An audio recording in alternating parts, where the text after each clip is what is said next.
Hello दोस्तों, हम जैसा कि आप लोग को बताने वाले थे कि आज हम विज़िट करने वाले हैं जमानिया से करीब 4-5 किलोमीटर की दूरी पर है ये सम्राट अशोक का स्तंभ।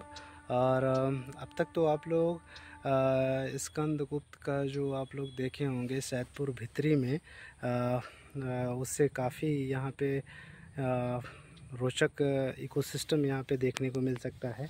अगर आप लोग भी यहाँ पे विज़िट करना चाहें, घूमना चाहें, इस सम्राट अशोक स्तंभ को देखना चाहेंगे या इस इको पार्क में घूमकर लुत्फ़ उठाना चाहें तो आप लोग भी घूम के यहाँ लुत्फ़ उठा सकते हैं। चलिए, बारीकी धरोहर के रूप में यहाँ पे मौजूद है, वो कैसा यहाँ पे दिखता है, किस तरह का दिखता है, तो चलिए डिफ़ाइन करते हैं। दोस्तों, इस समय हम लोग जमानिया मुख्यालय पे आ चुके हैं और आप हमारे सामने देख रहे हैं जो सम्राट अशोक स्तंभ का एक प्रवेश द्वार बना हुआ है। यहाँ से करीब 5 किलोमीटर की दूरी तय करके हमें पहुंचना है वहां पे। तो आप देख सकते हैं जो ये रोड किनारे दिख रहा है, ये गाजीपुर ये रोड चला जाता है। गाजीपुर से करीब ये 25 किलोमीटर की दूरी पे पड़ेगा। और इस साइड आप देखेंगे तो ये सैदराजा होते हुए चंदौली की तरफ ये रोड निकल जाता है, जो तकरीबन 43 किलोमीटर करीब पड़ता है। और अगर दोनों तरफ से जिस साइड से आप लोग आ रहे हो तो उस साइड से आके आप लोग देख सकते हो। और मैं थोड़ा सा जूम करके दिखा देता हूँ। यहाँ आपको एक बोर्ड दिखाई देगा जहाँ पे लिखा हुआ है सम्राट अशोक स्तंभ जाने का रास्ता, और इस मोड़ को बिंद मोड़ भी कहा जाता है। ठीक है, तो आप देख सकते हैं ये जो गेट है, अब इसी गेट से हम इंटर करके आगे बढ़ेंगे। तो ठीक है, फाइनली हम लोग आ गए हैं और ये रोड जो है देवैथा रोड बोला जाता है। और यहाँ से हम करीब पहुंचने ही वाले हैं। और अभी हम लोग आ चुके हैं। एक छोटा सा यहाँ पे आप देख सकते हैं कि करीब एक बोर्ड लगा हुआ है लटिया नाम से। यहाँ पर आपको रुकना है। और जो मैं थोड़ा सा कैमरे को घुमा कर दिखा दे रहा हूँ, ये सामने जो आप लोग को दिख रहा है यही है सम्राट अशोक का जो पिलर है, स्तंभ है, यहाँ पे देखने को मिल गया। तो फाइनली हम लोग प्रवेश द्वार पे आ चुके हैं। और इस जो मेन जो रास्ता है इस सम्राट अशोक के स्तंभ के जाने का इस जगह पे, और तो मैं आपको थोड़ा सा दिखा देता हूँ आपको कैमरे को इधर उधर करके। ठीक है, फाइनली अब धीरे से चल के हम जो है पहुंच चुके हैं इस समय गेट के पास, जहाँ पे एक ये चाचा जी हैं जो काफी देख रेख में यहाँ पे अपना समय बिताते हैं। ठीक है, तो अभी एक जो पहले इसके बारे में थोड़ा सा बता देते हैं कि ये पहले जो पुरातत्व सर्वेक्षण विभाग था, ये पटना जो है अंचल के अंतर्गत आता था। ठीक है, तो ये काफी पुराना है और ये बहुत धुंधला हो चुका है, इसलिए और भी नए संशोधन हो चुके हैं। इस समय अब धीरे से आप लोग देख सकते हैं ये पूरा का पूरा सिस्टम कितना सुंदर इस समय बना दिया गया है ये पूरे पार्क को। तो मैं चलते चलते आप लोग को कुछ बताना भी चाहता हूँ कि आप थोड़ा सा इसके बारे में जानकारी इकट्ठा कर लें। तो ये एक्चुअल में जो ये पार्क है, ये पहले पटना अंचल यानी कि जो एएसआई पटना था उसके अंतर्गत ये पूरा सिस्टम था। लेकिन उस समय आपको बता दें कि ये जो संरक्षण में था, ये उस समय अगर आप कुछ भी करते हैं यानी कि यहाँ के जो तोड़ फोड़ वगैरह या इस धरोहर को बिगाड़ने की कोशिश करते तो 5,000 का जुर्माना था। लेकिन अब ऐसा सोचिएगा मत, यहाँ कुछ भी अगर बिगड़ता है, अगर आप लोग एक्टिविटी ऐसा करते हैं तो ये आप पर बहुत ज्यादा जुर्माना लग सकता है, तकरीबन 1 लाख, क्योंकि ये एएसआई के अंतर्गत आ चुका है।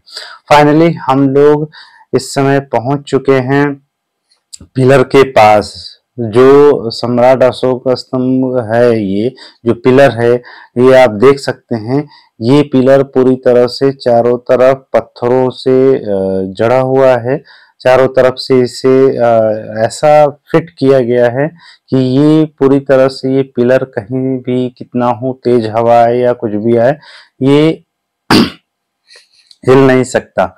एक्चुअल में आप देख सकते हैं ये पिलर की पूरी जो ऊंचाई है, या आप यूं कह सकते हो कि ये जो पिलर है इसकी पूरी लंबाई जो है तकरीबन 30 फीट है, लेकिन सामने जो आपके दिख रहे ये तकरीबन 20 फीट है और 10 फीट जो है नीचे की तरफ है। इसके अंदर जो है 10 फीट है और चारों तरफ से ये पत्थरों से इस तरह से जाम कर दिया गया है कि ये पत्थर जो है इस पिलर को हिलने नहीं देते हैं। तो अगर आपसे अगर पूछा जाए किसी किसी तरह से या कोई पूछता है तो ये आप बता सकते हो कि ये पिलर पूरी की पूरी 30 फीट की पिलर है। 20 जो है फ्रंट सामने जो दिख रहा है और 10 जो है नीचे है। तो मैं थोड़ा सा अब जूम करके इसको पिक कर दिखा देता हूँ कि जो ये नक्काशी की गई है ये पूरी तरह से उस समय मौर्यकालीन जो सभ्यताएं थी वो लिपि थी उसमें ये की गई थी। तो आप देख सकते हैं धीरे धीरे इस पार को थोड़ा सा पूरे कैमरे को मैं घुमा कर पूरी तरह से दिखा देता हूँ। ये जो वॉल आप दीवार देख रहे हैं पहले ये दीवार नहीं हुआ करती थी। एक्चुअल में ये जो पार्क है इसके चारों तरफ जो दीवार है उस समय पहले जब ये पटना एएसआई के अंतर्गत था तो ये पूरी तरह से माटी की टीलों से था, काफी भद्दा टाइप का इस जगह था। लेकिन जब से ये यानी कि 2010 से जब से ये भारत सरकार यानी कि एएसआई यानी कि आर्कियोलॉजिकल सर्वे ऑफ इंडिया के अंतर्गत जैसे ही ये आया है, ठीक है, तो आप देख सकते हैं चारों तरफ चार दीवारी से ये घिरा हुआ है और यहाँ फूल पत्ती और छोटे छोटे पौधे घास फूस वगैरह करके पूरी तरह से ग्रीन बना दिया गया है। आप एक तरह से आएंगे तो वाकई में अपने आप को रिलैक्स फील करेंगे।